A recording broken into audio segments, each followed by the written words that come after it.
Ito ang latest trendy.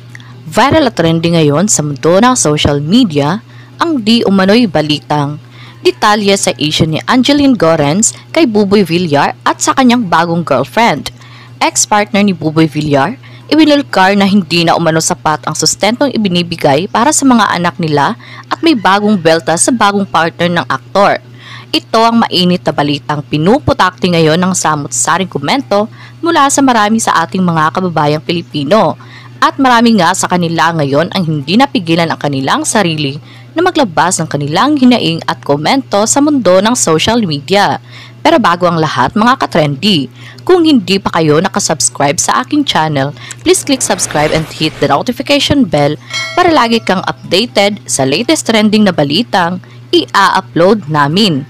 At yun na nga, viral at trending ngayon sa mundo ng social media ang di umano'y balitang naglabas ng saloobin ang ex-partner ni Buboy Villar na walang iba kundi si Angeline Gorens kaugnay na sa sustentong ibinibigay ng aktor sa mga anak nila. Sa pamamagitan ng eksklusibong mensahe ng PEP sa ex-partner ng aktor, may naging pahayag ito sa problema nila. Bago pa man nagbigay siya ng reaksyon sa nakakagulat na paglalahad ni Buboy na mayroon na itong 3-month-old na baby sa bago niyang partner na walang iba kundi si Criza May Isay Sambiano. Ang revelasyon ng aktor ay kasabay ng pagdiriwang ng kanyang 27th birthday dahil marami ang nagulat sa revelasyong ito ng aktor. Gusto ring malaman ng mga netizens kung ano ang magiging reaksyon ng dating partner niya. Sa paglalahad naman ng ex-partner ni Buboy na wala umanong problema sa kanya kung may bagong partner at may bagong pamilya na si Buboy. Nilinaw naman niya na hindi pabor sa kanya na ginagamit ang mga anak nila sa paggawa ng mga vlogs ni Buboy kasama ang bagong partner nito.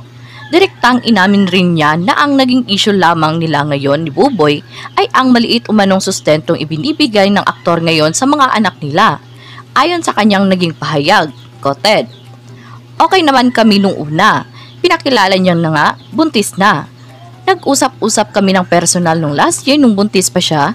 Sinabihan pa nga namin na aalagaan niya." End quote.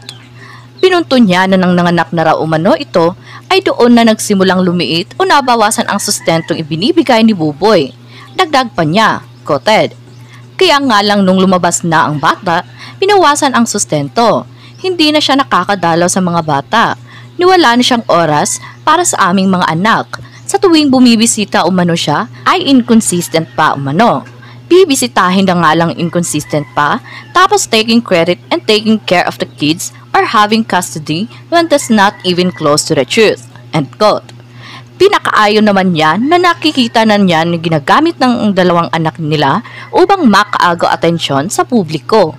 Nilinaw niya na bilang isang ina, ayaw niya na maagang ma-expose ang mga bata sa online world, lalo na't nasa minor de edad pa lamang ang mga ito. Anya, "It's my family who's taking care of them while I'm working in America to provide for the kids." Makailang ulit na rin daw niya di umano sinabihan si Buboy tungkol sa bagay na ito pero palagi pa rin niyang nakikitang ginagamit ang mga bata. Saad niya pa, "Pero as a mom, ayoko ng ganon. Ilang beses ko na din kinausap na huwag gamitin mga anak ko sa interview or sa content nilang dalawa." Hindi na rin niya sinayang na bigyang linaw ang tungkol sa isyong sinabi umano ni Buboy sa mga panayam nitong siya umano ang nag-aalaga sa mga anak nila. Pinabulaanan niya umano ito at inamin ang kanyang ina umano ang nag-aalaga sa mga anak nila. Malinaw naman na nasa kanilang puder ang mga anak niya. Tapos lagi sa mga interview pinapalabas ni Buboy na siya ang nag-aalaga. Pero sa totoo lang, mama at papa ko at kapatid ko ang nag-aalaga sa mga bata. Inalmahan din niya ang pagtawag ng aktor sa bagong partner niya bilang stepmother di umano ng mga bata. Hindi umano nararapat na maging stepmom ito ng mga anak niya dahil wala naman siyang ginawa para sa mga anak nila.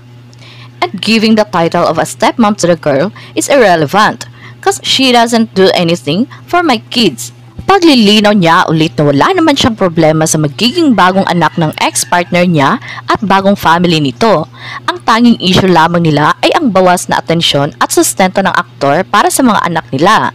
Hindi naman daw ganito ang estado noon, ngunit nang dumating na ang bagong partner at anak nila ay biglang nagbago. Pahayag ni Angeline, quoted, We don't have a problem with them having a baby, but we have a problem with the lack of accountability from Buboy for my kids after he had his baby with his new partner. Nabawasan yung sustento. Dati naman okay siya magsustento para sa dalawang anak namin. Pero yun nga lang, hindi talaga kasya ang sustentong binibigay niya ngayon kuha na parehas yung mga anak namin nag-aaral na at private school. End quote. Nararapat lamang raw na ilabas ang hinaing na ito dahil obligasyon umano ng aktor na bigyang pantay na atensyon ang mga anak niya. Kailangan umanong sakto at sapat ang sustentong ibinibigay niya, lalo pa at may mga yaya ang mga anak nila. Dahil hindi na rin kaya ng sarili niyang mga magulang na aalagaan ang kanilang apo gawa ng katandaan. Bukas naman, nagbigay siya ng mensahe para kay Buboy na maging isang responsabling ama ito sa mga anak nila at huwag umano gamitin sa interes ang mga bata.